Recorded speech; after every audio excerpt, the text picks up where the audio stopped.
freedom and control. I'm a businessman, yes, I'm an entrepreneur. Oh yeah, I'm a businessman, yes, I'm an entrepreneur. Oh yeah, I'm a businessman, yes, I'm an entrepreneur.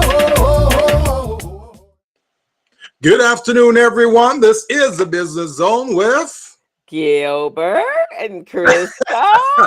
I'm not even quite sure why my thing is not changing over here. Hi, everyone.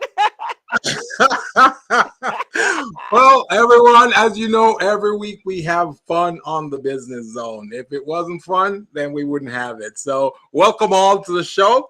And as you know, every Friday from 3 to 4, we have an amazing show on small business. We give advice, coaching, information, and also some support services.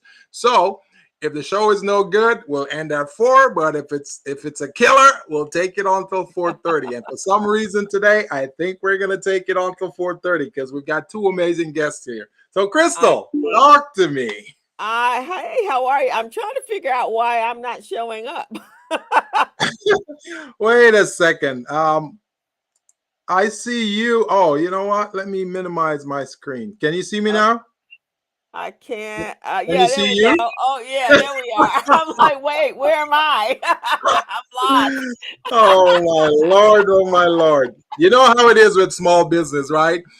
There's always a challenge for us, and that's why we're called small businesses, because we're always nimble. We're there to fix Right, problems. exactly. So It's that's what it is. So Crystal, how's your week been? My week has been crazy busy. Today was crazy busy. Last night, you and I were both at the GLAC event, and that was That was an amazing event, huh? it was, especially since we all just kind of came out for the first time. Of I course, know. first time, right? In a long first time in 2.5 years.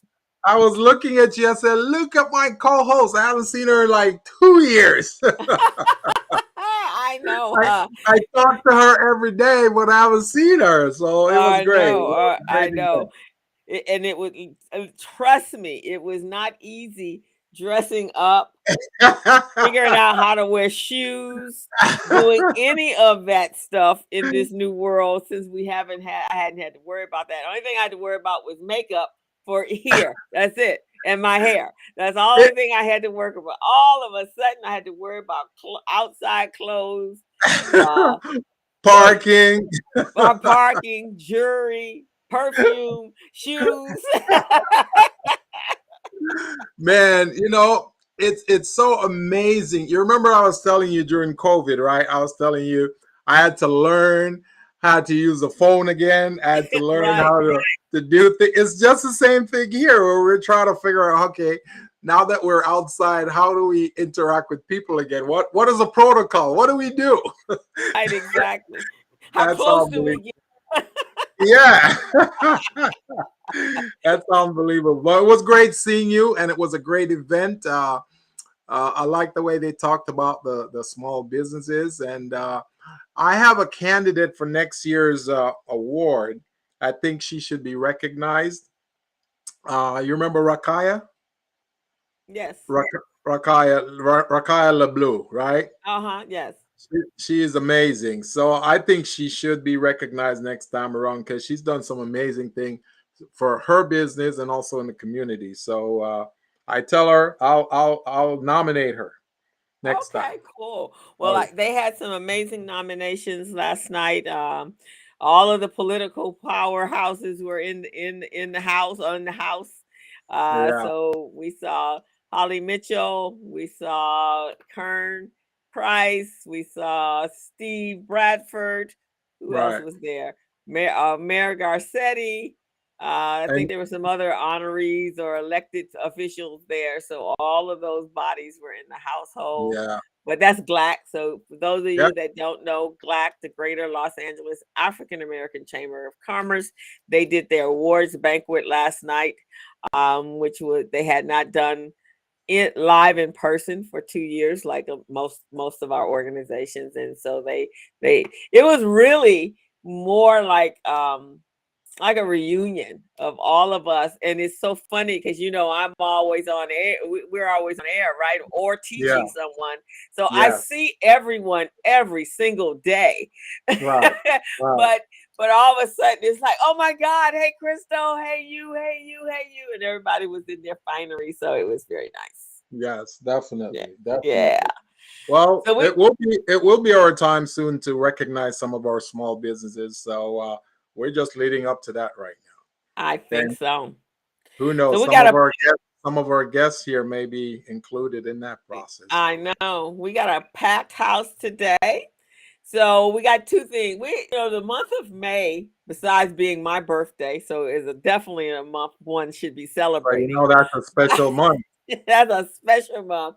But also the month of May actually has a lot other things going on. So this week is Malcolm X's 97th birthday. If he Oh would wow. be alive, he'd be 97 years old. So we have a grouping. Uh, yeah, I'm still celebrating. And Gregory.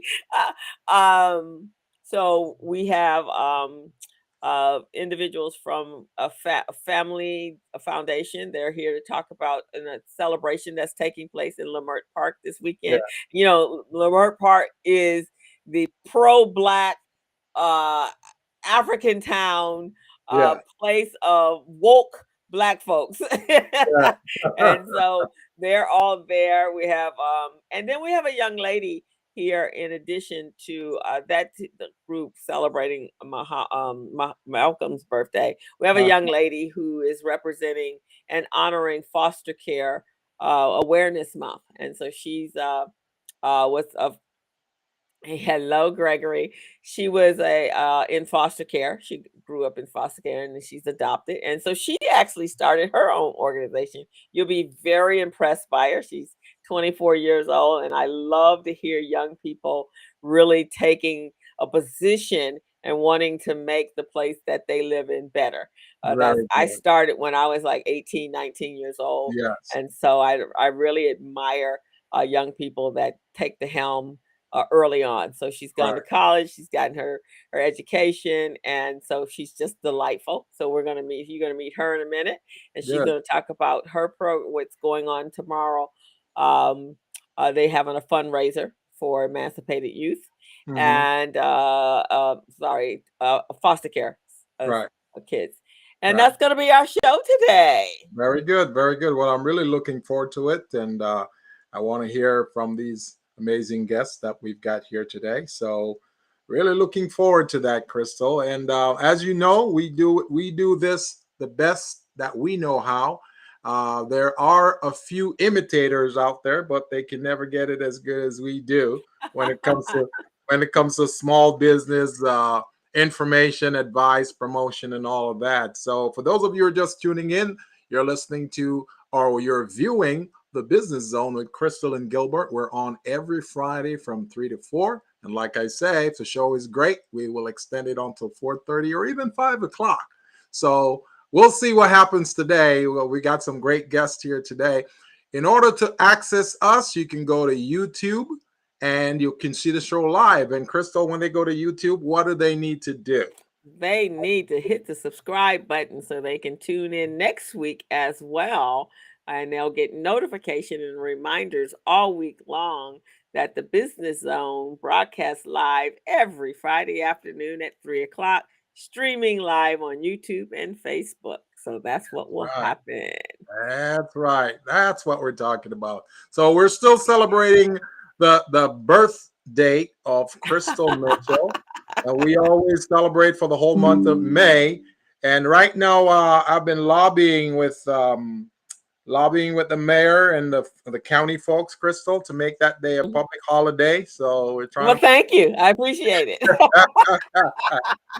we're trying to make that Crystal birthday a public holiday, so we get to Yes, stay home and I have appreciate it, co-host. And we have our Greg Sneed, our Business Zone court jester, just checked in. He had a workshop this week on financial literacy, so he's doing his part to help us shore up our skill sets here and Hey, understand money. Greg. Hey, Greg, how you doing, sir? Welcome to the Business Zone once again. And Jasmine, hello, Jasmine, welcome. And we see that there's some other people tuned in. So you guys are in for a treat. It's really cool, Gilbert. I pride myself on learning and knowing and getting to know everybody that I feel that's really making changes in community. I Yeah, consider myself a pretty incredible networker, and I started my career that way. But a lot of people in our community don't know who else is doing what in our community. And exactly. so I think it's very important that that takes place. And you know how I am. My utopia is that we are no longer going to be operating in a silo, that we're Nope, going to all be operating together like one big black village. nope. Yeah, nope. No more small business deserts. We want to have that. Right, We want exactly. to have that communal type situation where we help. They say we're working together, we're building together, and that's really what it is right now. So, and Yeah. again, last night kind of helped me to recognize a few things as well, because I'm listening to some of those folks speak, and I'm going, yeah, that's exactly what we should be doing. We should be working together, building community and building small business alike, and let's take it to the next level. So that's what we're doing here on the Business Zone. Right. And it's so important where we are today because things, when we look at what's going on in the world, it's just really crazy. And I'm really afraid and, quite frightened right now. We're in election season, and I don't think we got the hype that we need to have in place. And I'm seeing some things that's making me very uncomfortable. I saw this morning in Georgia, they're doing their primaries, and the Republican Party was up by half, and that would be fine if that was the conservative. The normal Republicans is not; it's the crazies, and and and so if we don't want state by state, we look up and we're all Republican, and I don't know what the heck happens to the rest of us people because they're not caring about us as a people. So it's really, really important that you guys, we're in voting season. Your voice counts. We need you to go out and vote. So important. But before you go out and vote, I want you to read your ballot. I want you to study your ballot. I want you to make sure that your vote is for the people, and that someone didn't tell you how to vote, that you actually have done your due diligence, so you make sure that we're putting the right people in office. And then once you get in office, your work is not done. You need to make sure you keep them accountable. So Mhm. we need to become more aggressive. That's what I Yeah. say. We need to be more aggressive and on top of things, because everything happening right now is vital for our survival, because You crazy stuff know, happens. it's amazing. I think it was yesterday somebody said, we don't vote for politicians, we vote for policies. So I Yeah, like so that that's phrase. I yeah. like that phrase. So we have to make sure they have the policies that need to be in place to protect us. So one of the things I love to see is policies that actually protect Black people. It's automatically what happened in Buffalo, New York. That's a hate crime. So we need to Yeah, treat it like a hate crime, but we yeah, also need to treat it like the terrorist attack that it was. yeah. So the same approach that we had for 9/11, we need to do that. And if we start showing those examples, then we'll start seeing some difference. And if we don't force them to protect us as a people, then we got Yeah. problems. We need to So start cultivating attorneys on our side so that yeah. they can go out and they can advocate on our behalf, and they can get some justice for us, and they can get that compensation that goes along with the injustices that are handed out. So they say the only way to get them to comply is to hit them in the pocketbook, right? So that's what Hmm. we got to start doing. We got to start hitting them with certain lawsuits that is compensatory, and that's really what we got to do. Yeah, So, we do you want to absolutely go do. ahead and introduce our first guest, Crystal? Yes, less I am, and then we'll get going with everyone else. So our very first guest today, I'm gonna switch over our, now that we are in the right place. Um, Miss Laura Williams. Let me Okay. So Laura, I'm gonna switch us around here. Okay. Okay. Hey Laura, how are you? I'm good. How are you? Oh, Hello, Miss Laura Williams. Welcome to the Business Zone. Thank you for having me. I know this is your first time here, but I'm hoping it won't be your last. I appreciate that. so Laura, tell us about yourself first of all, and then tell us about your organization and what is happening this weekend, and then Gilbert and I will have some questions. Okay, so my name is Laura Williams. I live in Los Angeles. I'm 24 years old and I just graduated in December from Lamar University with a master's in criminal justice. I started a nonprofit in 2018, but I was about a sophomore in college. And so I haven't been able to do much, but tomorrow is the major launch of my nonprofit, Just Who I Am Inc. And we're hosting a fashion show in View Park in honor of Foster Care Awareness Month to raise funds for foster families, foster parents, and just to bring awareness of the need of the foster children and the need for foster parents in the community. So, Just Who I Am Inc. That's your Yeah. nonprofit. So, Yes. tell us what the mission of Just Who I Am Inc. is, the purpose, and what population you're serving. Yes, so the purpose of Just Who I Am Inc. is to provide a platform for fostered youth to use their stories to become unashamed, successful leaders in society. And our mission is to restore the lives impacted by the foster care system. I just believe that you're not confined by birth and you can overcome any obstacle in your life. So, my goal is to help them not be ashamed of their trials and to overcome them and use them as stepping stones. Very good, very good. So, what made you come up with that idea? Were you sleeping one night and go, I got to take care of foster kids? No, so actually, I am a product of the foster care system, me and my siblings. However, I went through a phase where I wanted to reach out to my biological dad, and it was a situation that really didn't pan out the way I thought it would pan out. But once it happened, he wanted nothing to do with me. He told me actually don't ever call him again, delete his number, things like that. So I was really devastated, but I realized that I have a family to fall back on. I have a dad and I have a mother who raised me, and I'm truly grateful for them. However, there's a lot of foster youth that don't have that support system and they don't have the family needed to keep them pushing in life. So that's where I come in and that's where I want to help. You know, Laura, Wow.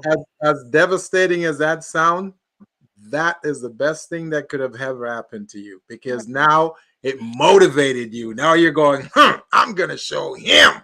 But now you're going to be a success and he's going to be on the wings going, man, I wish I was nicer to her. Right? hmm Right. And you know what? I say this to my sister all the time. We're adopted siblings, and I always say, in my case, I'd rather choose my family any day anyway. Yeah, that is I can true. do my own choosing. Because sometimes it's just not, it is what it is. But you appear to be a very well-adjusted young lady, so I assume that your adopted parents were absolutely wonderful. And sometimes it's about the people that choose you to love you the way that you deserve to be loved. And circumstances doesn't always give us at birth the right parents or the parents that can provide for us, provide the love that we need. So I commend you on Thank you. taking step to help out others, to help them, guide them. That's just pretty incredible.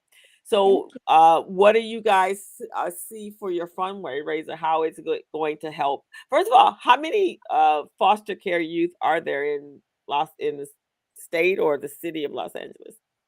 I don't want to quote any numbers because I don't want to get them wrong, but there's a great need, and especially for there's the people who age out of the foster system. They contribute to the number of homelessness and that's a major problem that we're facing here in Los Yeah, Angeles. that's true. That's true. So, and what happens at that point when they phase out? What's the process with that?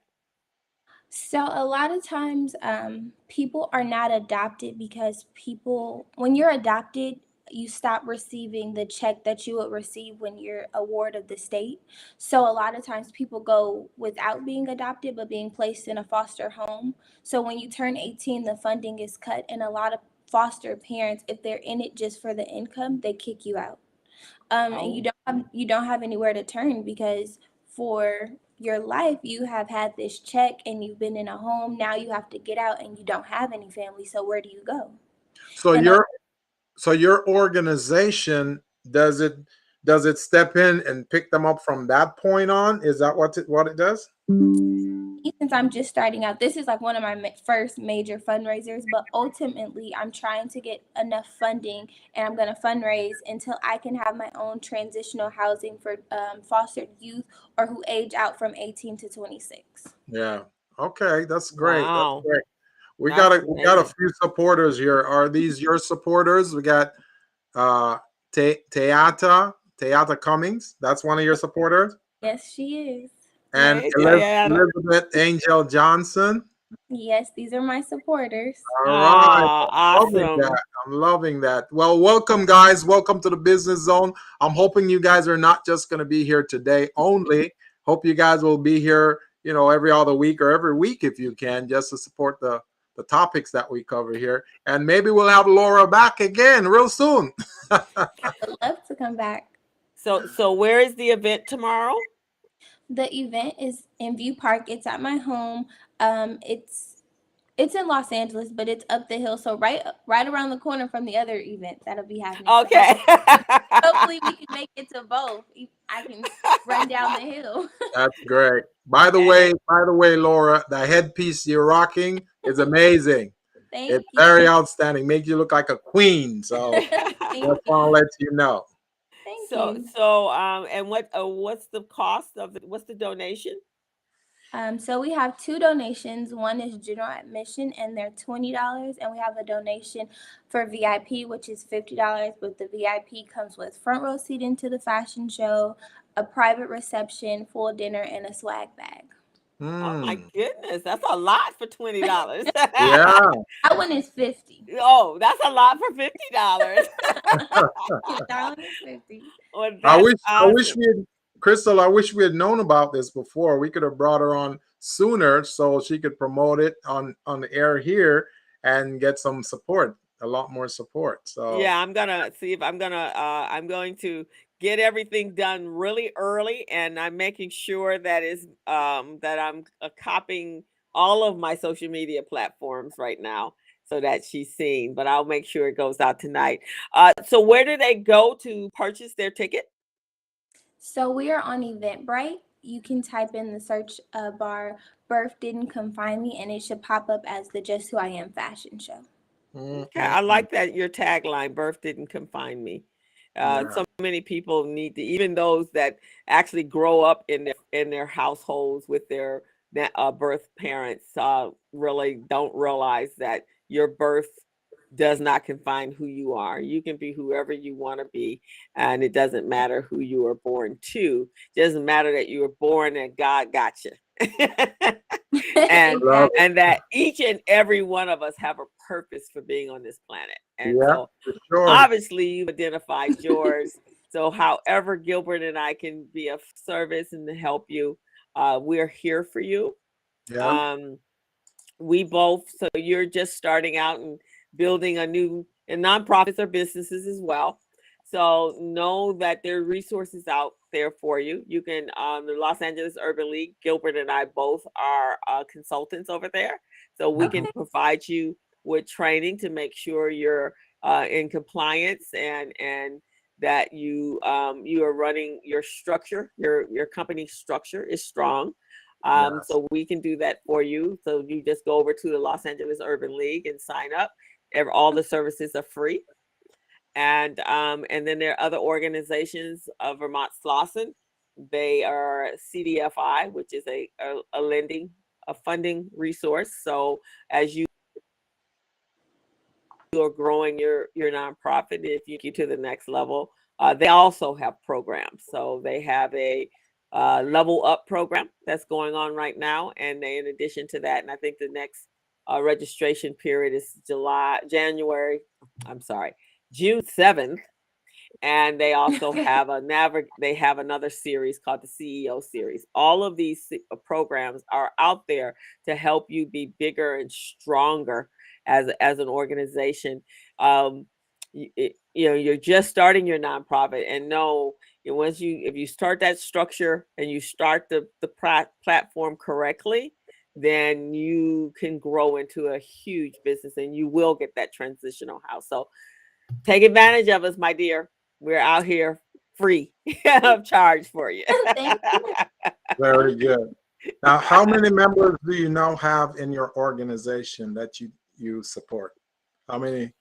Well, like I said, since we're just starting, I just took on a project with adopting I don't want to call them a foster family, but they're a group home, and it's a group of 6 girls that I'm working with personally. Mhm. They're going to be in the fashion show. I just met them about 3 weeks ago, but Mhm. this is a partnership that I hope grows further than just this. So I'm taking this on myself, and I hope it grows into something amazing. Okay. Well, we here on the Business Zone, a big part of our activity is to make sure businesses are in compliance. So I'm going to put a link in the chat, and Okay. this link will take you to my website where it will ensure that you're nonprofit ready. So even though folks have their nonprofit, they're running their nonprofit, they're still not sure if it's running properly, if they have all the key components they should. So this platform will show you whether you have it or not. So I'm going to put a link there. It's an assessment, and you just do that assessment. You'll get a score. And then based on the score, if you're 100%, that means you're ready. If you have less than 100, you're not so ready. And then I could work with you on Crystal as well, to work with you on getting those pieces in place. So all the no answers, we're going to try to convert them into yeses for you. Okay. Okay. All right. Thank you. Awesome, awesome. And I see Elizabeth just put I'm gonna put it up here, Gilbert. Elizabeth just put the link Yeah. Thank for the tickets. So everyone go out and get their tickets. Birth Didn't Confine Me fashion show is gonna sounds like it's gonna be an amazing event. So let's support this young lady and let's help our foster care population. These are the future of our community, right? And we want them to have all the support that they need in order to be successful in their lives. Excellent. Excellent. Now, do you have any questions for us, Laura, that you'd like to ask, or anything you want to put out there on the World Wide Web so folks know a little bit more about you or your organization? I don't have anything. First, let me say thank you for having me. Thank you for supporting me. I will definitely take the survey, and I will definitely reach out to you guys because, like I said, I'm just starting out. So, all the help I can take, I would love it. And I would love for you guys to help me and show me what I need to do to be successful in the nonprofit world. So, I just want to say I really appreciate you guys. Oh, thank Definitely. you. We're Definitely. here for you and your supporters. They're loving you over here. So before you came on, Gilbert, I referred her to a couple of individuals, powerhouses and icons in the um in the nonprofit world, and Yeah. in the foster care world. Jackie Braxton, and that's she's a church member of Greg's, and then as well as Candy Lewis. I think you know Candy. Those are their spaces, and Hmm. you'll be in great hands, my friend. You'll be in great hands. So with me and Gilbert and them, you cannot go wrong. Well, We are very proud of you, Laura. Very proud. A young woman taking the reins. The nonprofit game is, you got to be dedicated to be in it, and you seem like you are. So we'll do whatever we can. So we appreciate you trying to give back to the community to help others behind you. See, a lot of people, they get into this into this space in the industry or in the marketplace, and they get some assistance, someone help them up on the elevator. Elevator takes them to the top floor, but they don't send the elevator back down. They just stay up there and start enjoying themselves. So you're sending the elevator back down to the folks behind you, and we really appreciate that. That is great. Yeah. Exactly. And like I said, nonprofits being able to find that funding in the very beginning, sometimes it's good to partner up with other organizations and provide some services, and then they can include you in their grants. And then once that happens, then you can start showing your own traction, and then you can now be eligible for your grants, because it does take a little bit, and it definitely takes quite a bit of networking. So if I can give you any advice as a director of an organization, meet as many people and partner up with as many people so that you don't have to the money is not slow coming in. And I guess the other thing I would say, Gilbert, and I'm sure you agree with this, we just talked about this yesterday, as you're growing as a nonprofit, look for multiple year grants so that Yep. you're not having to fight for every year to get Yep. funding. See if you Yep. can and create programs that have budgets that require multiple years. So make sure you're got tangible product programs going on that can make a change that a grantee would want to support. Got it. Excellent. Thank you. Excellent. And we want to thank your friends for supporting you also. Yes. Thank Tayada, I hope I'm saying her name right and I'm not butchering it. Tayada. Is it Tayada? Tayada Cummings, and Sonia Evans Jackson, Elizabeth. Really appreciate you guys tuning in to support Laura Williams. This is just amazing. Yes. Thank you. And if you guys want to be on this show also, you guys can just reach out. You can definitely reach out. We'll get you guys on the show as well, so you can talk about your cause, your mission, and the organization that you're promoting. So thank you guys so much for that. All righty, Miss Laura. So good luck tomorrow. And again, let us know however we can help. Here, I will send you an email with both of my information and Gilbert's information so that you can reach out to us. Okay. Thank you. Okay. Thank you. All righty. All right. Make Okay. sure you Well, get that link and get my number. Call me if you need me to walk you through the system. Okay. Okay, I will. Thank you so much. All right. Take you're care. so welcome. We'll see you. We'll see you soon. Yes, I'll see you guys soon. All righty. Okay. Bye-bye. Bye. So that's So pretty that awesome. was wonderful, Crystal. That was I wonderful. know. Don't you just love it when yeah, when young, she's starting young, and Yeah. that's good. That's Starting at how a we very want. That's how we want to start them out young, so they can give back to the community. Because again, like I said, when we were growing up, we didn't have anyone to guide us in terms of entrepreneurship to say this is what you should do. This is how we should approach it. We just trial by fire. We jump in with both feet in the water. See, we couldn't swim, but we jumped in to see, if we could survive. So we learned the hard way. So I'm glad that they're coming to us in a younger stage, Crystal, so we can share our expertise with them. yeah. Well, that's my goal, right? We all go out. If I have to force it, we gonna all operate at like one voice Yeah, with a massive impact. That's my yeah, goal. And I'm sticking with it. Greg said all to be young again. yeah, that's the right.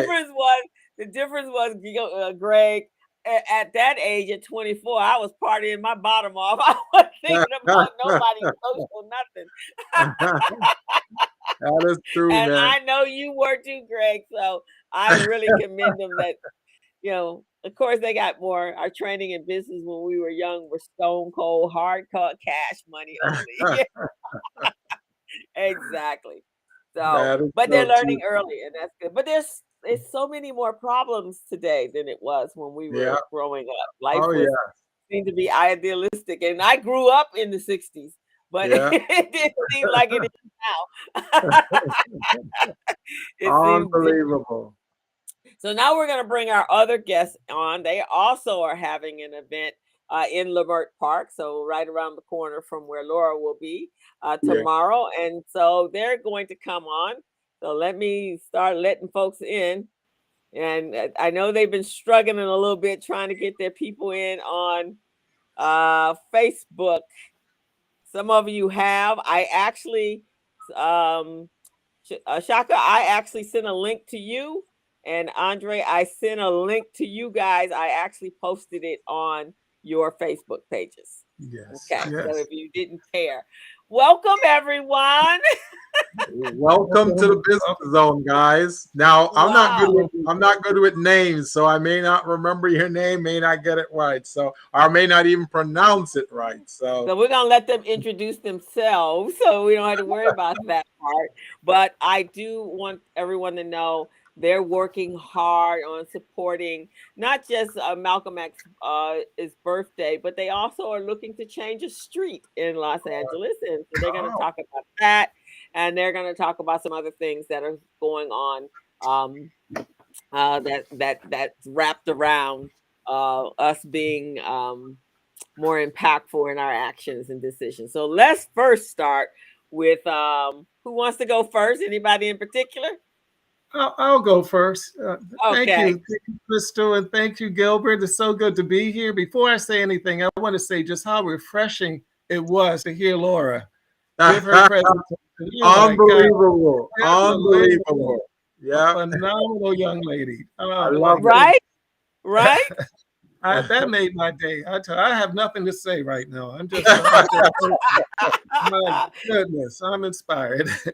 Anyway, we have two. Go ahead. You know, with all of us being the people that we are, activists and advocators, to see it start at that age, that's refreshing, right? It sure is. It sure is. Absolutely. Absolutely. Well, this is a new platform for me, and I'm having a little technical difficulty getting my other colleagues on board. I'm simply the facilitator, the guest speakers. I saw Shaka Satori should be on board, as well as Tori Brandon Reese is out in the public doing his public work, but he should be on board shortly. And we have a fourth person. Her name is Ashley Perkins, but she's young also doing some phenomenal things like Laura is, about the same age or so. And she's actually our project manager for this project. So we want to definitely have her on board, but I don't see her here either. She's not in as of yet. Tori is here. Okay, wonderful. Okay. Well, what I'd like to do, first of all, I want to say how appreciative I am of your work with the Business Zone and with community briefings and Crystal and you and Gil and Greg and the entire community briefings and for all my new people here that are on board that I've been inviting for the first time. This is a phenomenal group. They do some phenomenal things, and I'm just glad to be a part of it as a guest today. So thank you all for the good work that you do. I see Tori Daly is on board. I think maybe Tori's on. Yeah, Tori is here. Okay, well, good. Oh, well, I was waiting for Tori Brandon Reese. He's there too. He's there too. Okay, the whole gang's here. No, he's not here yet. There's only there was someone Shaka here over there. Oh, that's he Shaka. dropped off. So hopefully he'll come back. So we want to start with Shaka. Well, let me say this. No, I'd like to first. What I'll do is give a brief introduction of the project, and then we'll go to Shaka. Shaka and Tori are the true visionaries of this project. I'm the behind-the-scenes person that deals with the nuts and bolts and so on. So in a nutshell, and my presentation will be very brief, Crystal and Gilbert, what we're proposing to do is, what we're proposing to do is co-name a 5-mile segment of Crenshaw Boulevard, extended from the 10 freeway, from the 405 to the west to downtown to the east is known as the Rosa Parks Freeway. So that's significant for us as well. But the 5 miles extend from the freeway north to the 79th Street boundary with the city of Inglewood. So what we've done is we've outreached to hundreds of businesses and residents and property owners along the corridor. And community-based organizations and community groups, and we have basically gathered grassroots and community-wide support for our co-naming of that stretch of Crenshaw Boulevard with the name Malcolm X. I want to emphasize the word co-naming. We want to co-name it and not completely name it. And that's going to be very significant in terms of our later discussion with regard to businesses and so on along that stretch, because by co-naming it, that means that the businesses they don't have to deal with the stationery or changing signage or any of those other expenses. Now, those are required with a complete renaming. So I want your business community to be aware of that. This should no way incur any additional costs to your operations.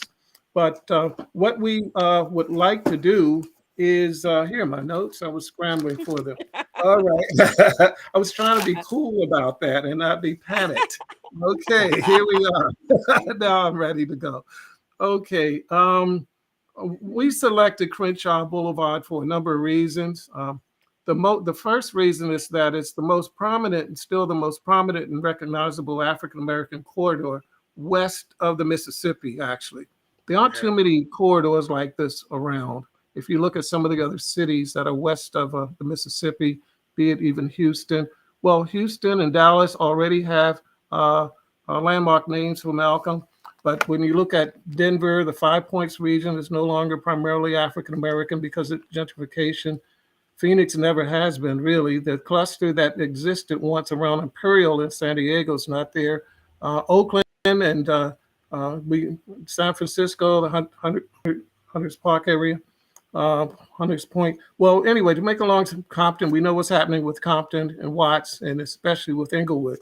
So this is one of the last vestiges of major African-American arterial on the west part of this nation, actually. So we chose this corridor for that reason, as well as, here's Perky now, as well as the fact that the corridor has a number of significant cultural and historical landmarks. There are about 40 or 50, more than we all know what they are. If we have an opportunity a little bit later after I pass the torch to my colleagues, I'll do it. But most importantly, I see Tori's on board, great. You know, this is in accordance with Kulia, the ability to define ourselves, create for ourselves, and speak for ourselves in claiming and identifying our spaces and our places and our geography. We have the support of all four of the adjacent neighborhood councils. That was very important. Those include Park Mesa Heights, the Empowerment Congress West area. To the northern part of the corridor, we have West Adams to the northwest and the United Neighbors Neighborhood Council to the northeast. Plus, we have the support of the 14-member South Los Angeles Alliance of Neighborhood Councils. So we've, like I mentioned, we've contacted a number of organizations. We've contacted Assemblywoman Autumn Burke, former Assemblywoman Burke's office had her support. Currently, we've met with Isaac Bryan. We have his support. We've also, his acknowledgement.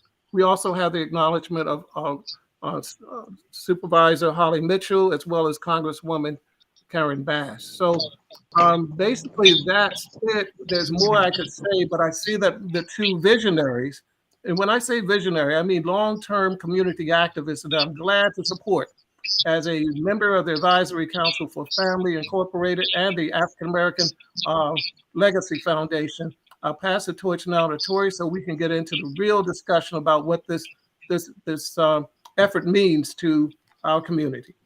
Go right ahead, and before we do, I just want everyone to know that Andre is a former Los Angeles city planner, also an analyst and a California State Redistricting Commissioner and a project manager for Metro. So it's not, you're definitely well versed in this space.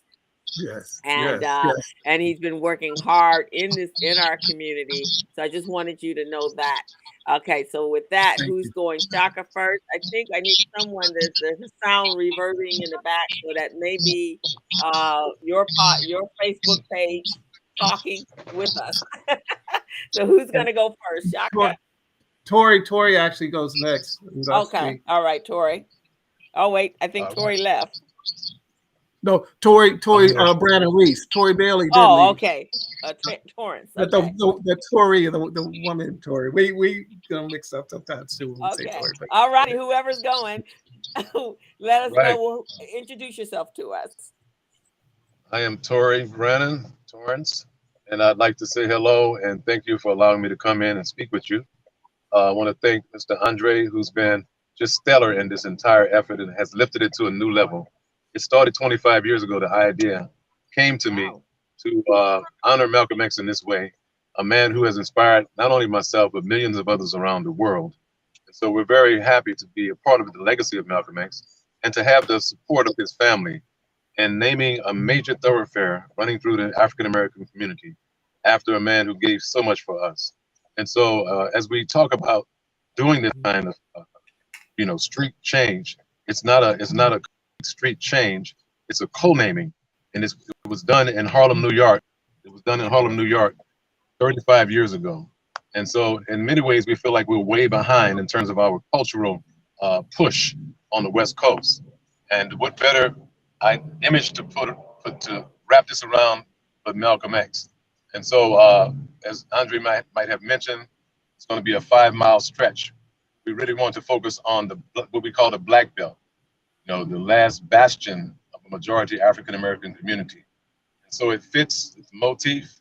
It has much to do with our resistance to gentrification and other efforts to thwart our culture. And Malcolm was a very strong image, a very strong figure. I do want to take just a moment to pause. The reason I'm in the car right now, actually a 15-passenger van. I'm with my students and my cohort here, Mr. Eric Strong, and we run the See a Man, Be a Man program. Say hello, fellas. Hey, guys. All right, so today was the day at the end of the year where the students who traverse through our program receive as a gift and gratitude a brand new custom-made suit. And next week, we're bringing them out to dinner at a 5-star restaurant. Awesome. Love that. Our program for the past 5 years has produced a 100% graduation rate for Black males. And we want to spread the word about that. We know how to do education, particularly for Black male and female youth.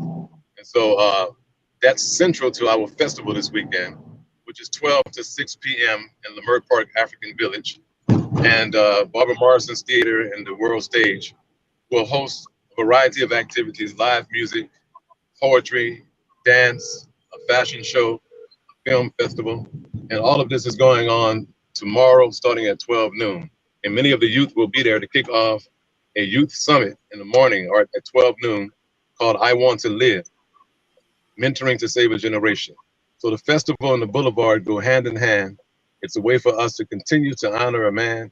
And as we honor him, we honor the best in ourselves, as was said by the late, great Ossie Davis.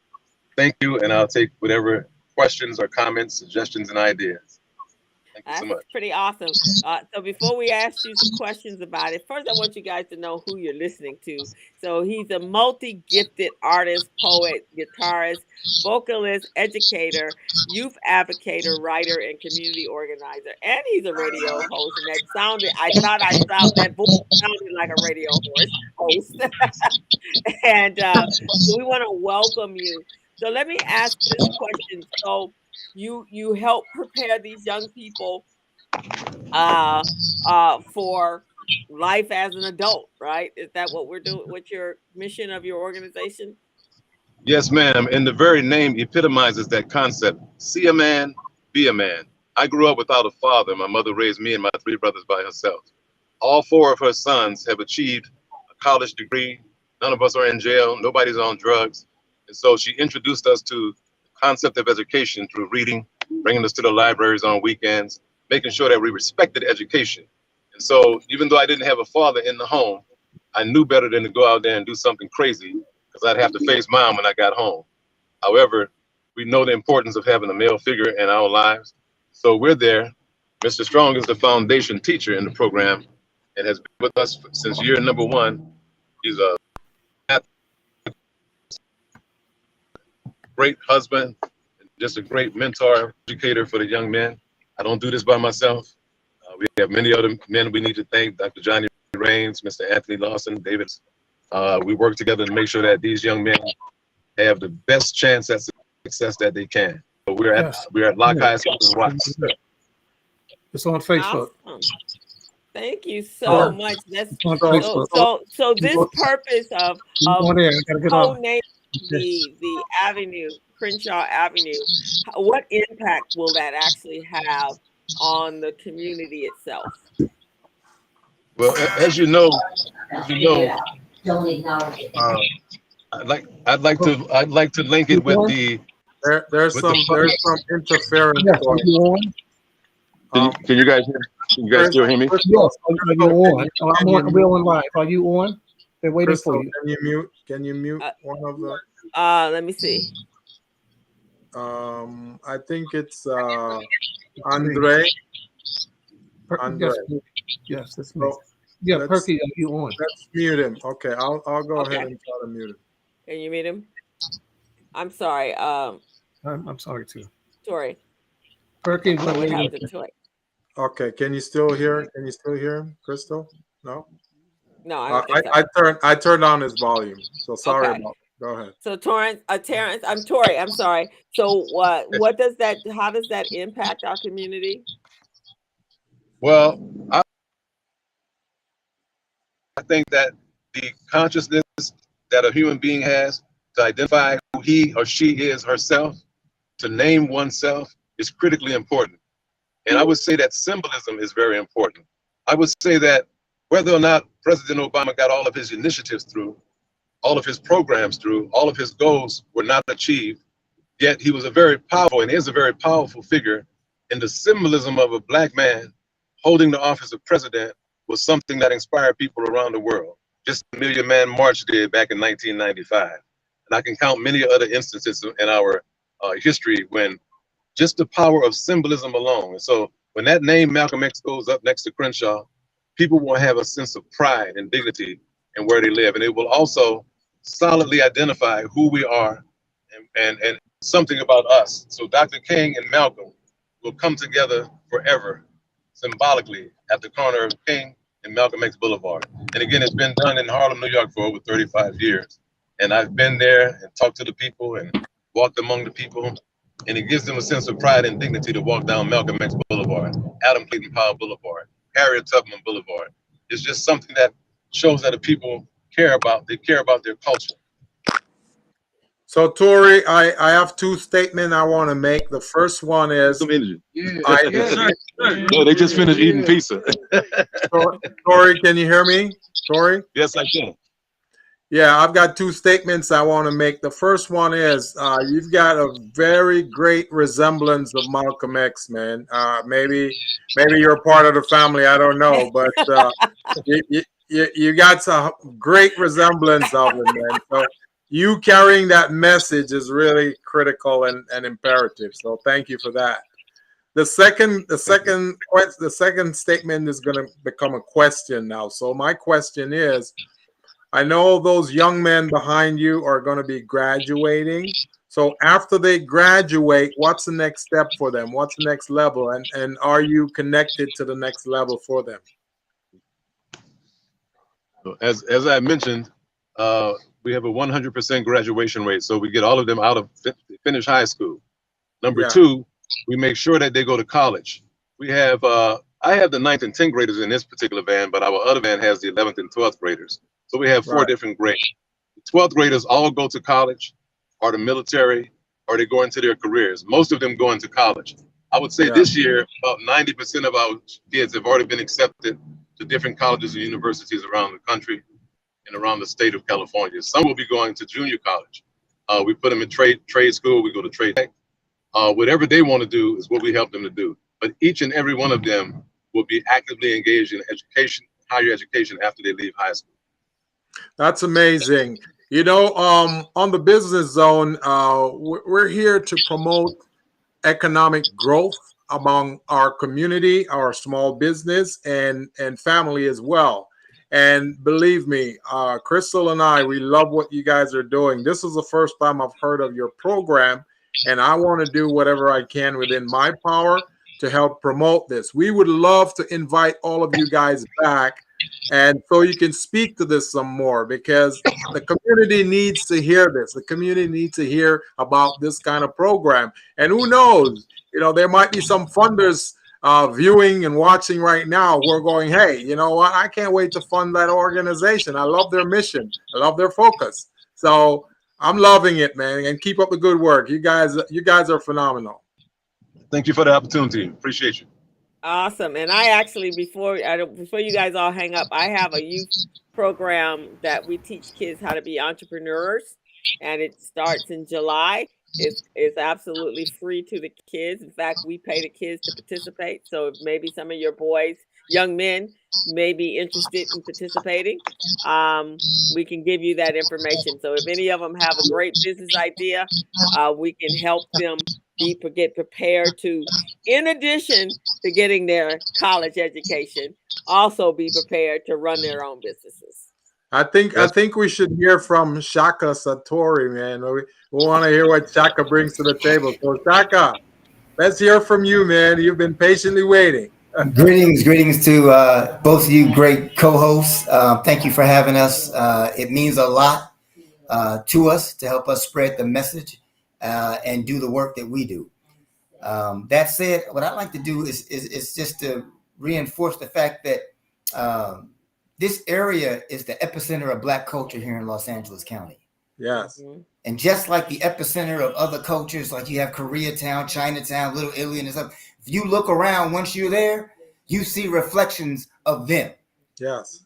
In the same way, our community needs to reflect our heroes, our history, our culture, our values, our contributions to humanity.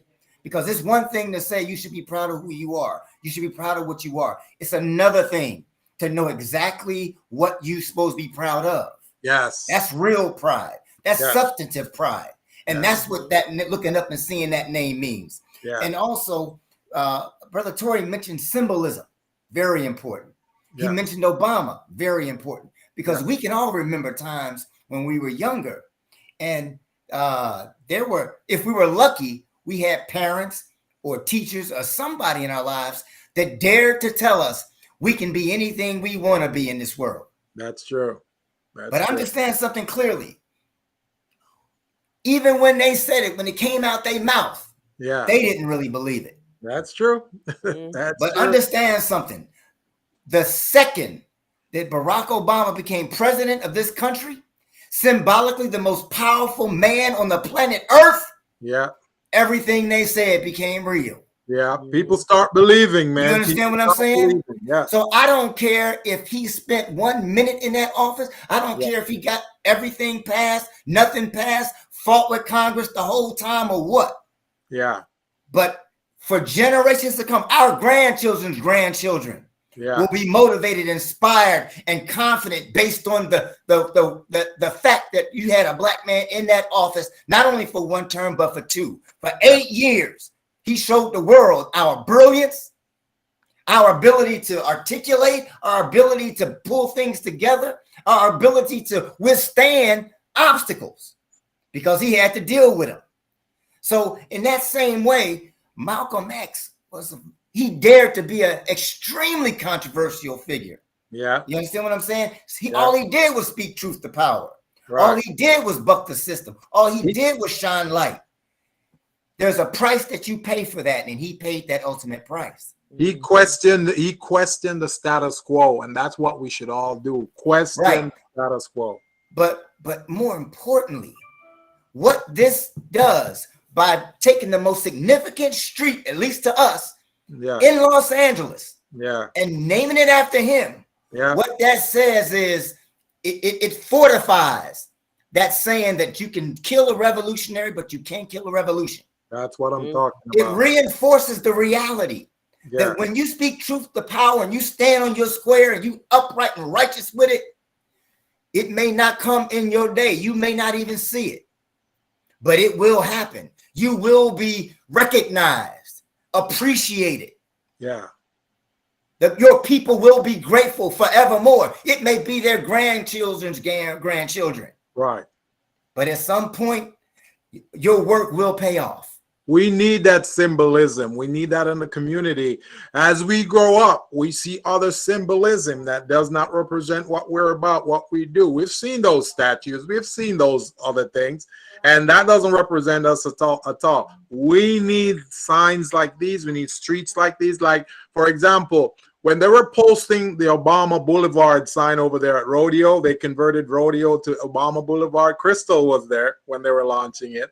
When they did that, man, I'm telling you, that changed a lot of views, a lot of perspective on folks. You know, folks start feeling more pride about that area. It's amazing. It's amazing. So I can just imagine what this will do. Can I ask? Shaka, can I ask one question? And Andre mentioned this, or actually Tori mentioned this. Why? Because I'm from the East Coast. I'm from New York, Buffalo, actually, and I grew up and we protested and we did all of the things during the early '60s and the '70s.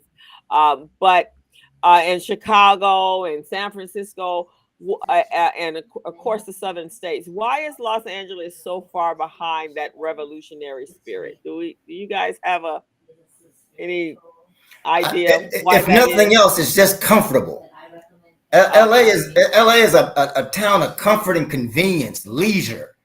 You know what I mean? The thing is, the reality is that those areas on the East Coast, Midwest, and everything else that you speak of, they know hardship. Yeah, you understand? They used to whether it's the weather conditions or the racism in your face or whatever it is that they dealt with. They're used to dealing with it on that level. Here, it's all about appearance and you finessing things. You understand what I'm saying? As opposed to head on addressing things. Yeah, you know what I mean. And so there's a culture here. You know what I mean? I'm from Philly. You know what I mean? So I understand. Yeah, you know what I mean. So in Philly in the Northeast period, whether it's New York, Philly, whatever, it's they give it to you straight, direct. It is what it is. You know what I mean? Yeah. But here, you know, it's all about finagling and finessing. So I think that's a part of it. Yeah. And a lot of the stuff didn't really touch out here in the same ways that it did out there. Yeah. You know what I mean? It was more insidious out here with the red lining and all of that kind of stuff. You know what I mean? Yeah. In the banking and all of that. You know what I mean? Out there, it was kind of in your face. You either dealt with it or you didn't. And unfortunately, a lot of our ancestors, including Malcolm X, chose to do that. And I don't want to take up all the time, but I just want to say this. I want to end with this. This is just the beginning. Yeah. We got a lot of heroes and sheroes. You understand what I'm saying? We got a lot of symbolism to go after, not just in terms of our heroes and sheroes like Fannie Lou Hamer and others. You know, because I want to make sure that the females, that our women understand that they're going to be honored as well. Yeah. You know what I mean? But our symbolism, our signs and symbols, they may have disconnected us from our languages, so to speak, but we still got our Ndinkra symbols and our Akan symbols, and we got stuff to say this is us. This is what we represent. These are our values. You know, Ma'at, truth, justice, righteousness, harmony, balance, order, reciprocity. We have our values. We just got to know what they are. Most black folks don't understand what our values are, who our heroes are, what our symbols are. That's but we will when this is over. Whether it's me, my kids, or my kids' kids, we gonna be into that time. That's why we got to keep reiterating this. So now that Andre mentioned that they've put together the proposition to have the sign posted and officially recognized. What's the next step right now? Where is it in the process? Does it have to go through a commission? Does it have to go through a board? Where is it right now? Has it been approved? No, it hasn't. Can you all hear me? Oh yeah, let me turn up your volume. We turn it down because there is some interference. And then I think Perky has she wants to speak as well. I'll answer that, Gil, but let's hear Perky, and I'll be glad to answer that question. Hey Perky, welcome to the Business Zone.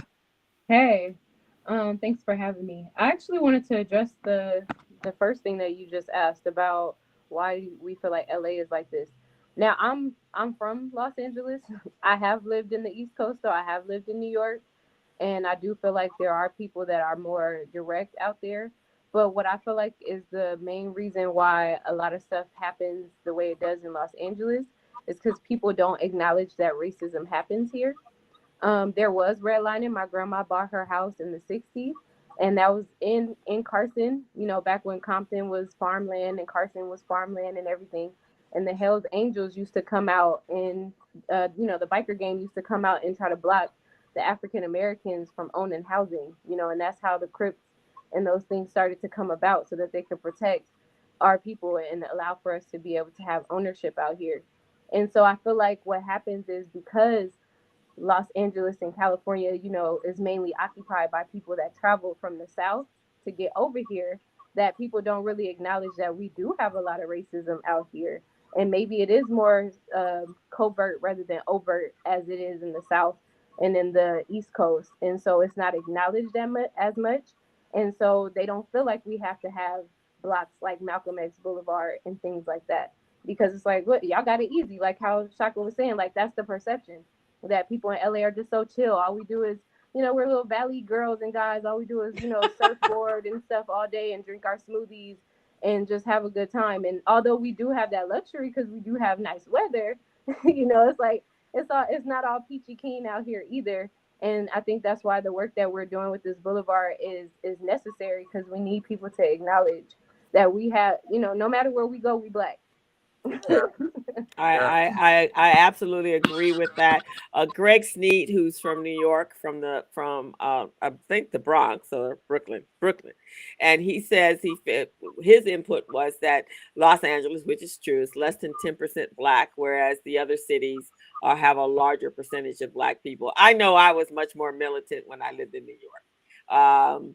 I am militant out here, but because there's not a whole lot of militants like it here, you have to kind of keep your militants to a subtleness and only do it in the audience with the people that recognize what you're really saying. That's what I have found in my world, that I can't have I can't have certain conversations with everybody here.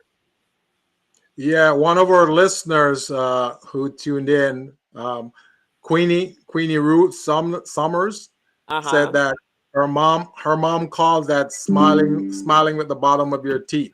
So instead of smiling up top so they can see your pearly whites, you know, they're smiling down here and going, yeah, being all covert. Exactly. It's much more covert out here. So I get that. I understand that. So I love this, what you guys are doing, because I hope that's going to create more woke individuals that will stand up to us. One of the things, and I'm sure Andre has heard me say this, Gilbert knows, he hears me say this, that we are Black people. We need to be one, and we need to have one voice in order to make change, to demand policy changes, to get legislation changed, so that it's almost as if they can come into our communities and walk on over us, and we don't stop them. It's like we're talking about things on social media, but it never goes any further than that, in my opinion. And Andre, you are actually out there in the planning world. But what were the process? How did you guys get this even to where the politicians are hearing and listening to you and saying, yes, let's make this happen? Sure. The last time before Obama was the changing Santa Barbara to King Boulevard, and that was over 20, 30 years ago. That's right. That's right. I'll give the short version of the process. And the bottom line is that to make this happen, we have 14, for those who don't know this, of course, you do. There are 15 council offices in the city of Los Angeles. We need the approval of 8 out of those 15 council persons. The 2 that are directly involved are the council members of CD 10, which is now occupied by Herb Weston, and CD 8, Marquise Harris Dawson. And we're confident that we'll have their support throughout this whole process. We're aiming to have this wrapped up by this time next year. By this time next year, we'll be celebrating the unveiling of the signs that say Malcolm X Boulevard along with Crenshaw. Let me say, in order to make this happen, we were very careful to get the support of the neighborhood councils I mentioned before, namely Park Mesa Heights, Empowerment Congress West. That's like the middle section. And then the northwest section is like West Adams, and northeast is United Neighbors. Crenshaw is actually the boundary of those two. We've also made it our point to get the support or acknowledgement of the South Los Angeles Chamber of Commerce. So we talked to all the chambers, including the Crenshaw Chamber of Commerce, the Black Business Association, and where you were last night, the Greater Los Angeles African American Chamber of Commerce. We want to make sure we get their support. And I feel strongly that we do. We spoke to, we spoke to the leadership there, and they've given us basically good sentiments up to this point. I wanted to say what this means to us and who we got the support from. And I'll be brief. When you come down that hill from the Rosa Parks Freeway, you know you're heading into something black because you smell the barbecue, first of all. And cocoa butter. No. That's right, the cocoa butter. And you look over and you see the black folks lined up outside of Chef Maryland, so you know you're heading into something black. So, then you go a little bit further and you see Jefferson Boulevard, you see West Angeles, a major complex, as we all know. It shows the success. It symbolizes the power of the Black church and how we can pool our money for religious, faith-based endeavors. Right there, that's named the Bishop Blake Square. We passed a Metro Rail station, a major one, a Keymark transfer point between Crenshaw and the Expo line. We passed the Worksource Center. We passed Obama Boulevard. We passed by Brenda Marsh Mitchell Square and Coliseum. We passed by One United Bank, the largest black bank that we have around here. We have the Los Angeles Sentinel. We go past Lulu Washington's Dance Theater. We pass by the Assembly office there. We pass by the Angeles Funeral Home and District Square and Post and Beam and Earl's Wieners and all these businesses along that corridor. We approach the Tom Bradley Square where the post office is. We go further. We have, as was mentioned before, MLK and Crenshaw, Freedom Square. We go a little further. We have Stocker with the Don Campbell Square, the person that was on Soul Train by the liquor bank there. We have Mavericks Flat. We go a little further. We have the Total Experience. So we have history there. We have the barber shops and the beauty parlors showing industrial grassroots Black entrepreneurship. We have of course, the iconic Leimert Park or Black Arts Village or Africa Town. Then it merges into the new metro station there. Then it merges into Sankofa Park and at 48th Street, where the subway alights. It alights and combines with the Destination Crenshaw project, which is going to be very important. But before that, we have two symbols of Black entrepreneurship and Black ownership on Crenshaw. That's the Danny Bakewell building and Tavis Smiley's studio. That's two key landmark anchors along the corridor. We have Doolin's Restaurant, another symbol of Black entrepreneurship. We have the Metaphor Club. We have the Duaz Bookstore. I mentioned Dulles. We have the famous Crenshaw Wall. We got Crenshaw High School not too far. We have the Black Workers Center. We've got our offices, the Urban Innovation Group, where I work at as a planning and land use consultant, right there at 54th and Crenshaw. We've got also, I mentioned the Julian Dixon Post Office, named after a very powerful congressman that was very instrumental in improvements and bringing infrastructural development to the community.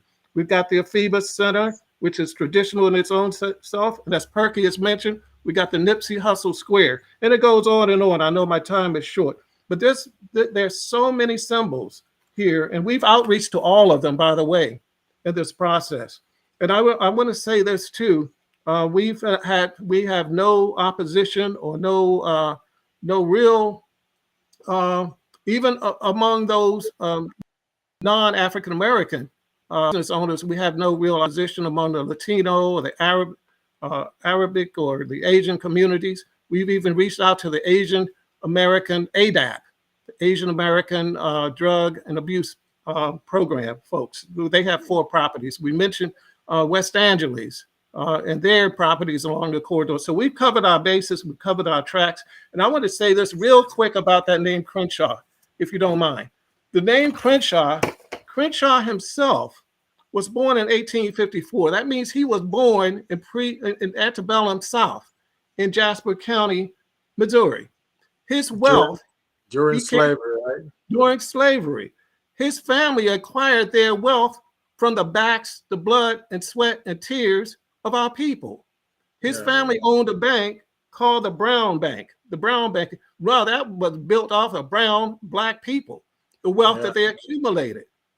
So like many other Southerners did after the war and they lost, they packed up and they went somewhere else because they depended on the slaves for their wealth. So they packed up and Crenshaw moved to California. With that wealth that they amassed during that slavery period, they bought up land along this area that's now Crenshaw. He went downtown to City Hall, gave them a slip of paper with it, says, I want to call this Crenshaw Boulevard. And that's how it began. Now, so that wealth that they accumulated was not just magical money that came from anywhere.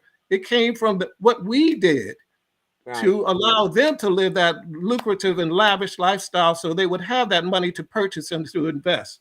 So when 1904, when Crenshaw Boulevard came about, one of the first things they did as development occurred and as development continued was to implement these restrictive covenants and mining laws, meaning that not just for everybody, but especially they had a strong dislike for Black people. Everybody else, Jews and Asians and everybody else, Latinos, but especially it was designed specifically for us.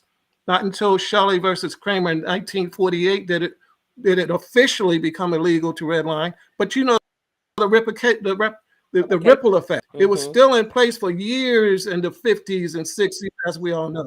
We know that Tom Bradley himself, the son of a sharecropping family, a policeman, an attorney, first LA City Councilman and a mayor, he had to have an intermediary to buy his first house in Leimert Park.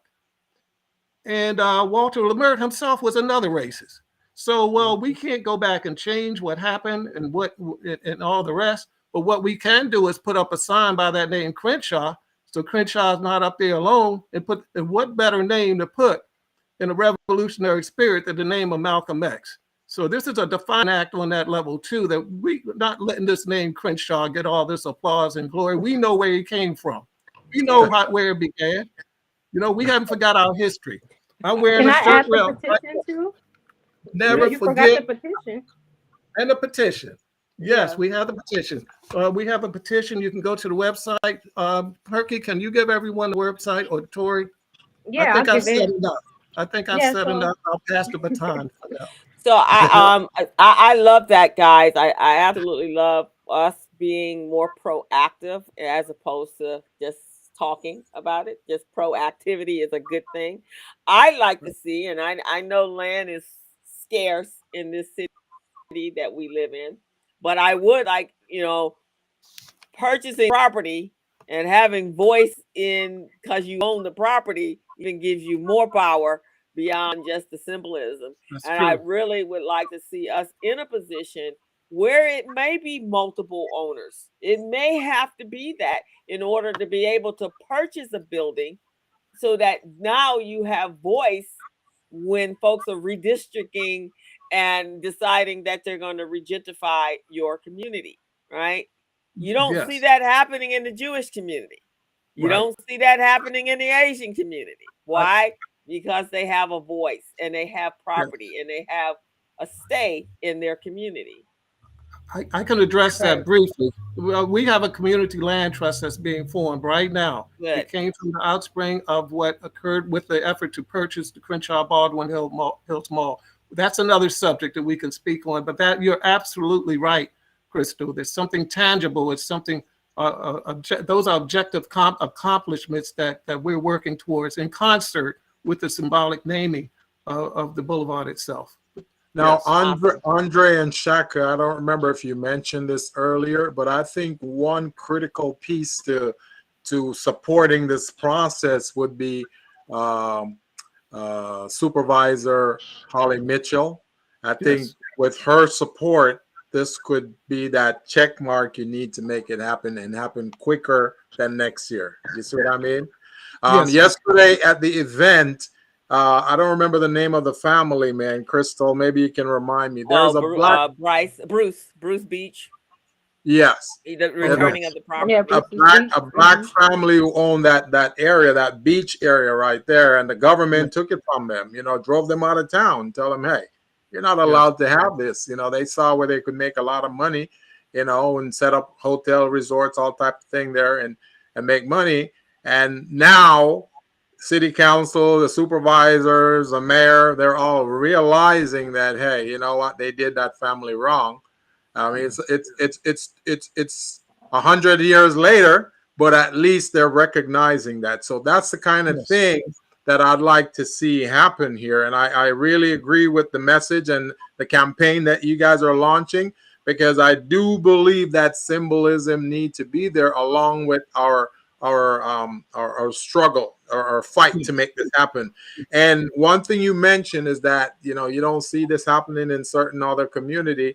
And that's true, because those communities, they combine, they come together. There's a collaboration.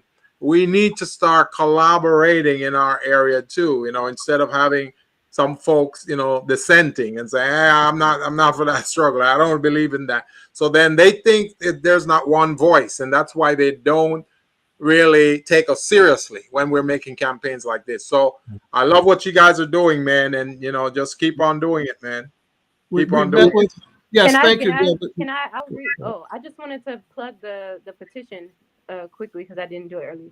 So the petition, you can find it. So that's one way as a community member, you can give your support to what we're doing. And mind you, like, I know I heard you saying like this is a great cause, and it's not new. They've been working towards this since I was like barely walking. So this has been a long lasting effort that will hopefully be achieved this year. But the petition, you can find that at FamilySoul.org. So that's FAMLISOUL.org.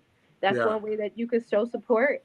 And also by even subscribing to us, you can even add into the efforts, because outside of the land investment group that Andre was talking about, we're also within ourselves starting an investment group so that we can self-fund our projects and not have to worry about the banks, because like Wells Fargo and them, they don't like to support people that look like us. And thankfully we do have banks in our community like One United that is Black founded, but that's not everywhere. And so we want to make sure that there's representation from within as well. So the petition, that's one way to support. And then also by becoming a family member, you could join with us and help us to push the efforts further. And I totally agree with you, Perky. I totally agree. And you're right. This campaign may not be brand new. It may have been there a longer time, but we probably never had the pieces in place to really make this more powerful, more resounding. Now we do. Now we got platforms like this, the Business Zone.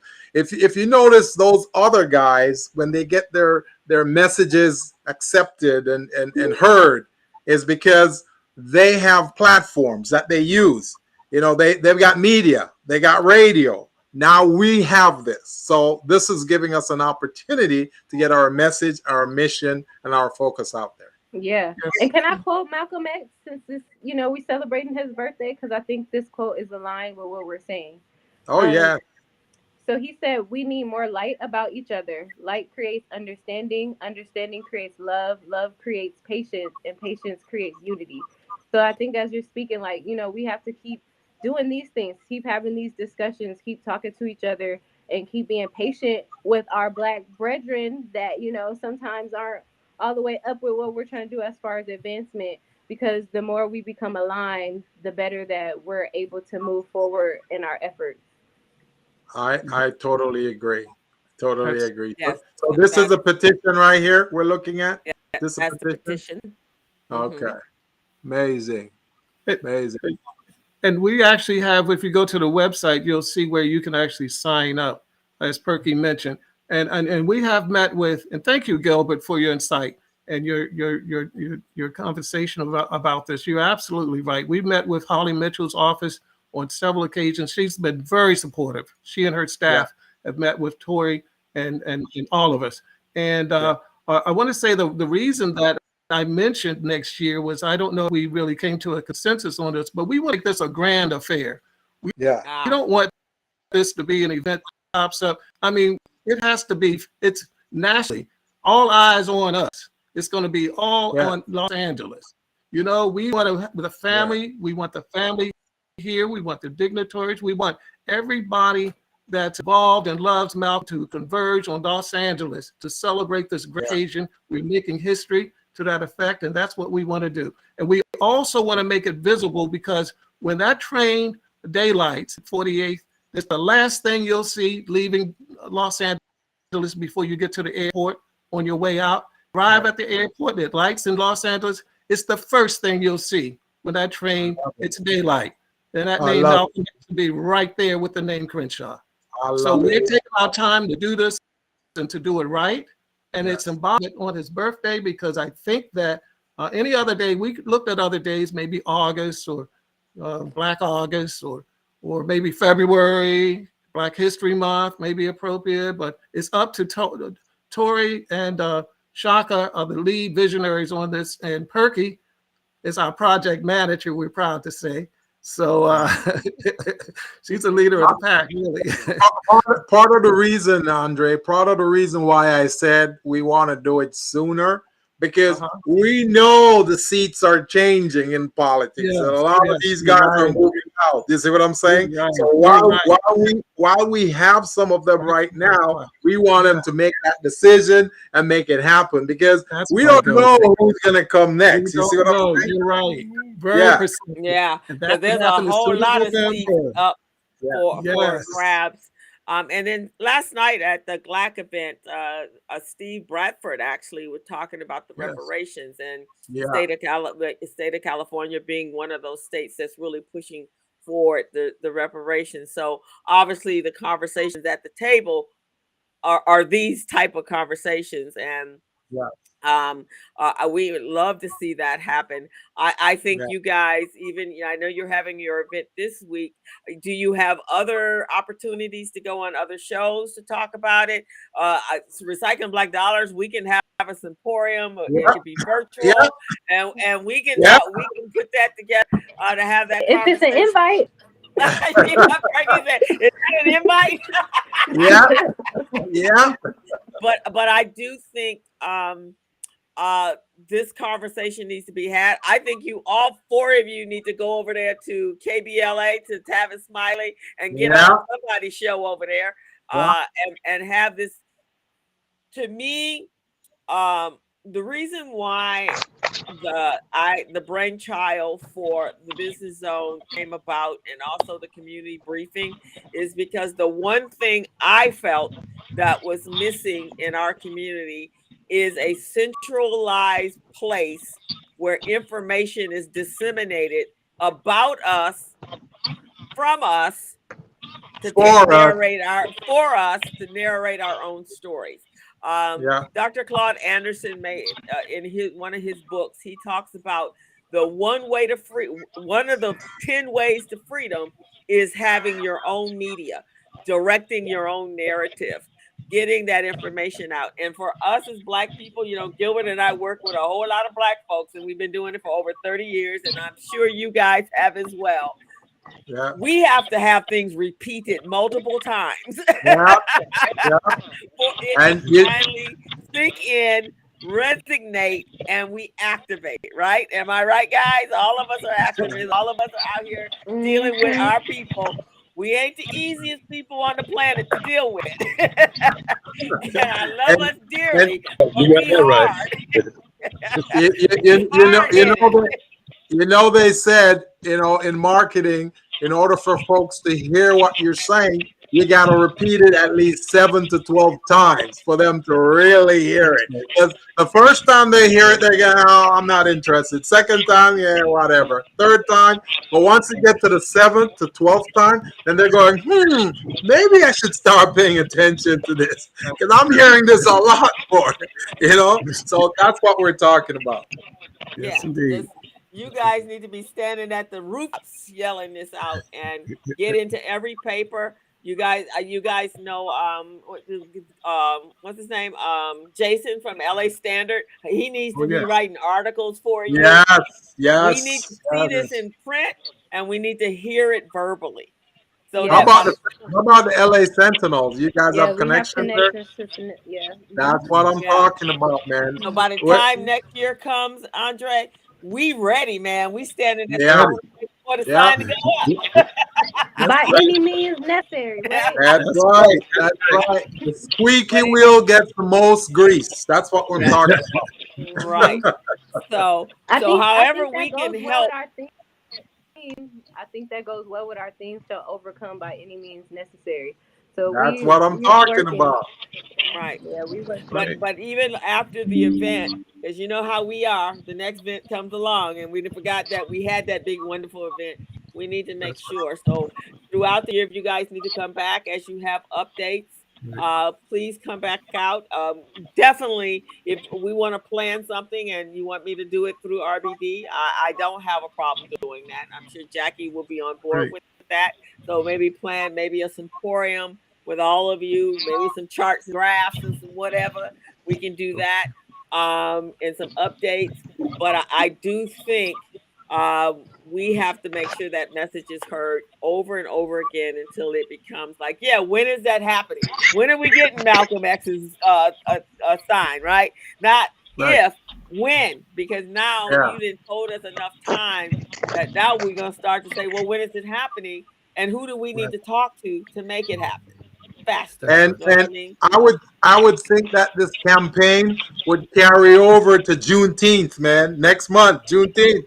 Carry it over. Every opportunity we get, we're out there speaking about it, Good advice. Yes, sir.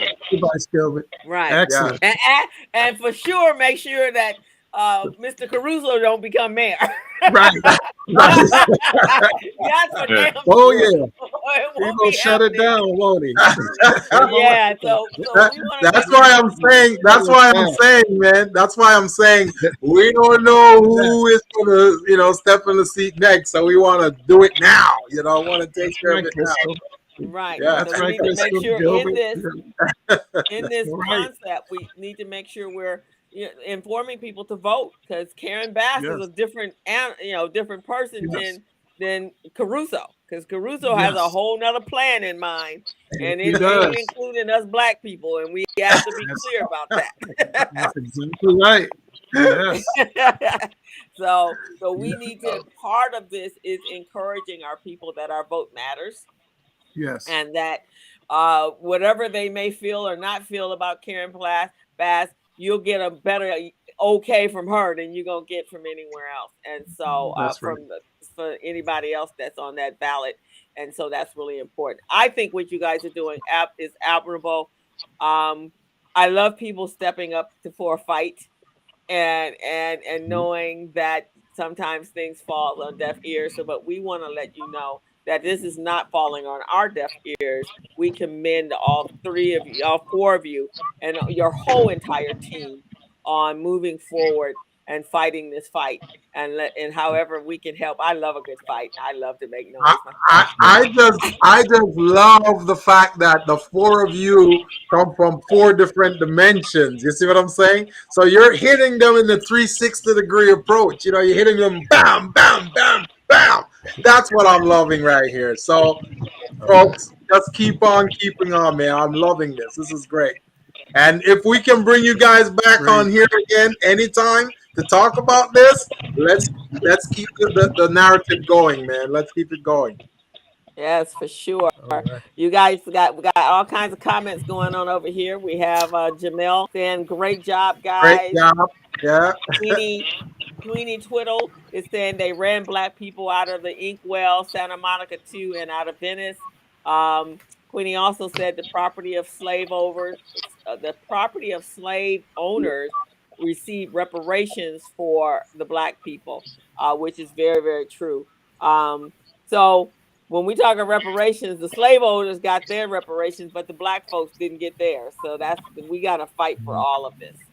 Now, Crystal, isn't this symbolic, right? What you just said, isn't this symbolic that the slave owners, they got reparations, right? The slaves didn't. Same thing on the Crenshaw district. Metro gave reparations to the owners of those buildings, and while the business owners didn't get anything, they relocated them into some areas where they couldn't even function as a business owner. You see what I'm saying? Same thing, repeating. It's cyclical. It's cyclical. We can't allow this to happen anymore. Right. And one of the things that, and I know, Andre, you know this because you worked with Metro, that when they were when they were deciding that Crenshaw line was coming about, we knew 20 years, 30 years before they actually laid down the first pipe, right? But when they decided to go talk to the business owners on Crenshaw, it was 2 weeks before they were getting ready to start drilling. And at that point, they had us, and I was one of the consultants, one of the counselors, go and talk to the business owners. But it was and to talk to them about how they were going to be adjust during this process, right? And one of the things, and I will never forget this. One of the clients said to me when I went to talk to him, he was upset because he only had an hour or two to prepare. And he thought that when they told him about the closure, that it was going to be an overnight closure. And not for a whole year, right? That he would be back in his building for a year. So there's about 700 there were 700 Black-owned businesses on that corridor up to the transit, up to the school, right? Up to the church. They lost about 400 businesses there.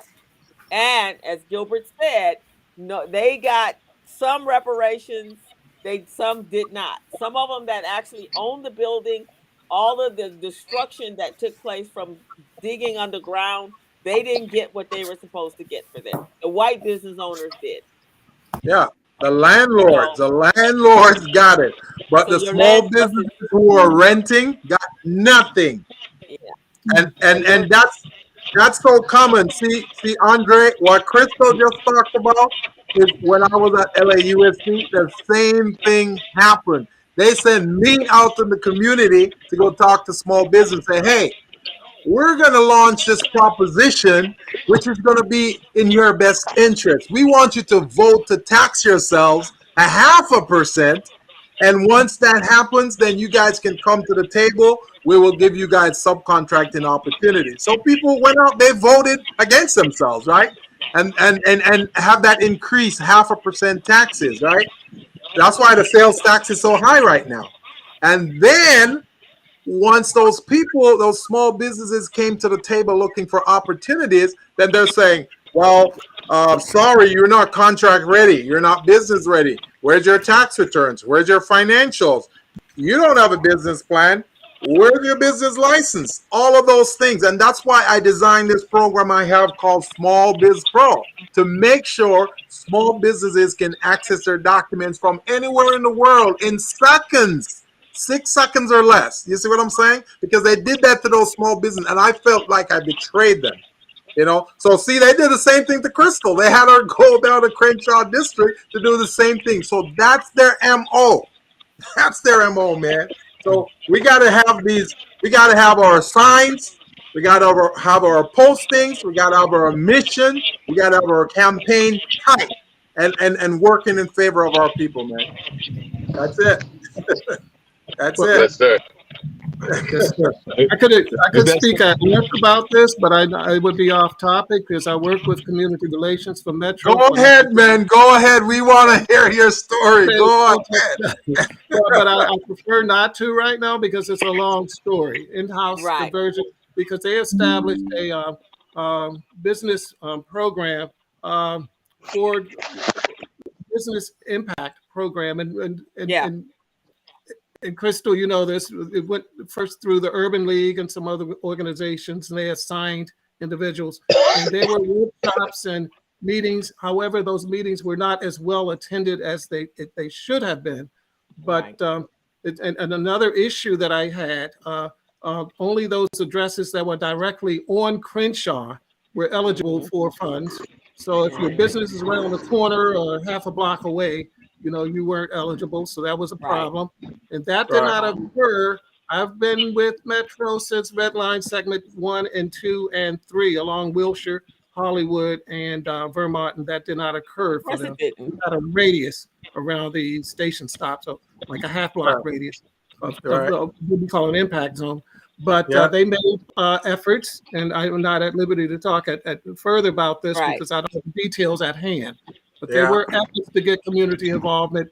But you're absolutely right. Construction notices go out at least 72 hours in advance, and that's understandable. That's the contract. But the overall announcement of loan programs and such, when they go out, one of the issues was that they were not as well attended by the persons that were impacted until the actual impact occurred. And then it's like, oh my God, what's happening? The magnitude of what's happening.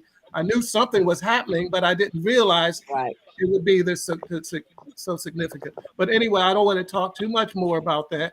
But and that segues us back into what we were talking about, why we have to keep repeating this over and over and over again so that people get the concept. If we got a year, we want people asking for the sign, not just waiting for the sign to come. We need to be proactive and not reactive. So they lost out because they reacted after the fact, after deadlines, after everything was done on the back end. So we can't let that happen to us. And you're absolutely right, Crystal. We're going to make sure that doesn't happen with this effort. Yeah, absolutely. You guys are awesome. Thank you so much, guys. Just so you know, and I just want to throw this in there before we go. Just so you know, they always have this ace in their pocket, and that ace in the pocket is called eminent domain. They always use that to take our property from us, you know. And we gotta build a track through here. We gotta build a road through here, and we're gonna build a school through here. So therefore, we're gonna use eminent domain to get you to sell your property to us for under market value. You see what I'm saying? Right. That's a good point. I think one thing that before we leave, I think that one thing that the listeners should be aware of, as of January of this year, SB 9 became effective. SB 9 is new legislation basically saying on your R1 single family residential lot, you can now build 2 units. With individuals in the Crenshaw area and throughout South Central who are land property owners should be aware of these laws that allow them to maximize density on their properties. So you can build accessory dwelling units now. You can build a unit in the backyard for 600 square feet. You can build a junior ADU. You can convert a room into another dwelling unit and receive income on that. You can do other creative things to do before one decides to quickly sell their homes and move out. Explore all the options that will allow you to generate income on the property that you currently own. So there are a lot of options there. SB 1 was just passed on January 1st of this year. It's new, very new. But take a single home and you can build another home on that lot, on that same lot, if you have room, enough space available. On a 5,000 square foot lot, you can now build 2 units. So it's called SB1, right? SB1? SB1, that's still 1. SB. Okay. I mean, I'm still at Bill 9. Wait a minute. I'm SB 9. 9. Right. Okay, I was mistaken if I said 1. No, so SB9. What time for the festival in Leimert, and where? And you guys want to just reiterate that? And are there donations you guys are accepting? Any of those kind of perks that's going along with this? Tori, yes, can you hear me? Yes, we can. Yes. Okay, I'm having crazy stuff. Yeah, so the festival is tomorrow, May 21st, 2022. It's in 5 venues. The World Stage, which is 4321 Degnan Boulevard. You have to enter around the back by the parking lot. And the Barbara Morrison Theater, which is 4305 Degnan Boulevard. We're doing the events all inside. And so we do take donations in general for our organization because in addition to the Boulevard movement, in addition to the festival, as you know now, we have a stellar youth program and it's not funded by corporate America or foundations. We self-fund the program. We have a small contract with Locke High School, Green Dot Schools, I should say. And then we do other programs throughout the year. So yes, we are taking donations, but the festival is a free event. Okay. Beautiful. All right. Beautiful. That's FamilySoul.com or .org. FAMLI. Yeah. Tori mentioned that I live, but we're also having a visitor. Umar Johnson will be there also. We have some other guest speakers here. I'm looking at the schedule. I think Perry. I think the program's available online as well, right, Turkey? On our website? No, but it will be added on there. We'll have programs up there. Oh, they're on our social media accounts for the org. And then the flyers on there, the petition is on the website. We have Jan Perry coming, she's running for Congress. We have, like you said, Dr. Umar Johnson. We'll be hearing from Ilyasa, Shabazz, and just a whole bunch of people. We have a lot going on. And we have performances. And what time does it start? At 11:30. 12, yeah, 11:30. 11:30. All righty. So I would definitely love to have you guys come back on this show to let us know the progress and let us know what happened at these events. Okay. Yeah. Great. All right. Thank you guys very much. Definitely, Thank you, man. guys. Definitely. Good I'm job, so guys. glad you guys are doing what you're doing in the community, man. We need this. We need this. And I will edit the show, and I will send this component of it to you guys, and you can put it on your website so that you're talking about what's happening, and you can utilize it as you need to utilize it in your outreach. Yeah, that's great. One correction. Fantastic. It's .org. .org. Okay. Yeah. Thank you. Yeah, you guys can use this part of the show as your marketing message or campaign or whatever, man. Because you put this on YouTube or whatever, it goes viral, baby. It goes viral. Right. That's what I'm trying to do. Let's go viral for Malcolm. That's what I'm talking to. See, I love it. Malcolm and us. That's Thank you, guys. All right, everybody. Take care, man. You know how we can help, and you've been It's been a pleasure. Thank you so much. All right. Thank you. Good job, guys. Great job. Great job.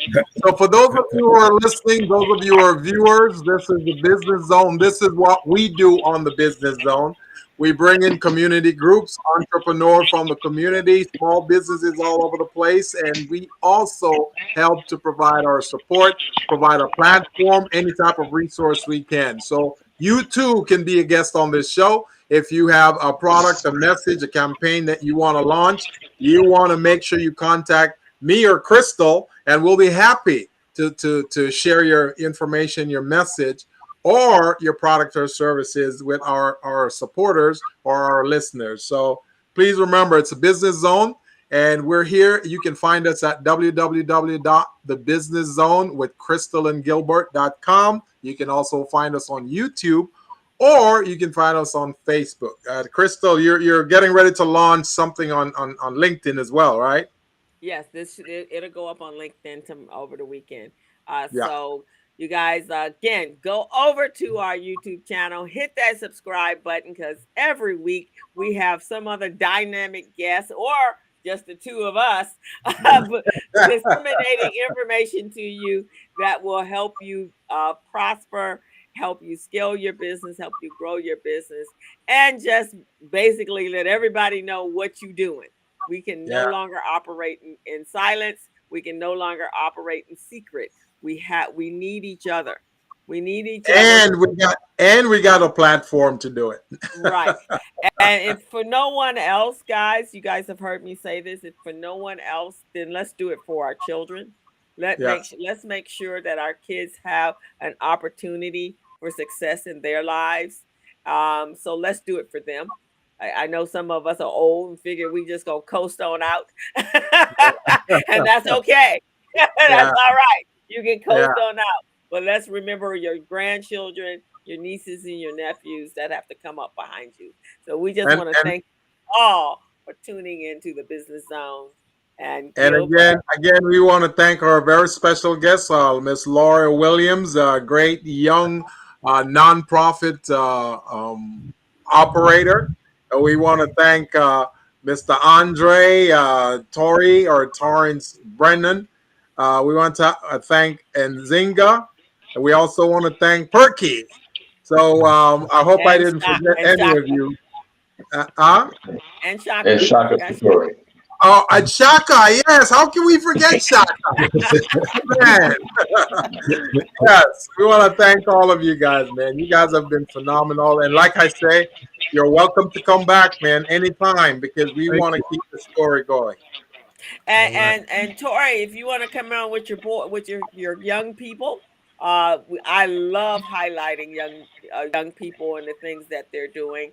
Like I said, I teach a class for kids every summer, and that is one of the highlights of my year, is watching young kids create businesses and then pitching those businesses and winning money to operate those businesses.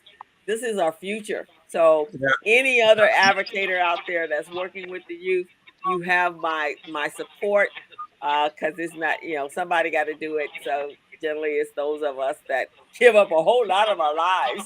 To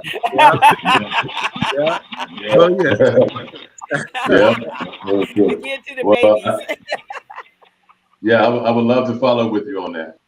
Okay. Thank you. We'll get my information from Andre, and we can, and I can send you over the link. You might have some young men and women that want have a desire to be an entrepreneur. The program is like I said, free. In fact, we paid him. We paid him to come participate, and it's a great program. So yeah, reach out to Andre. Have Andre give you my information, and we can go from there. Okay. So, Sounds you great, guys. man. Sounds great. Thank you, gentlemen and ladies. I really appreciate this, man. This makes me energized, man. I'm energized now. Loving this. This is great. That's right. So thank you, folks. Really appreciate it. So, all righty. So Crystal, we're gonna close out. Yeah, we're gonna go ahead and close out, and right now, we want to have you guys come back next Friday at 3:00. Tune into the Business Zone with Crystal and Gilbert. We're out. And yeah. As a small biz pro, so we roll, using procurement, program and control.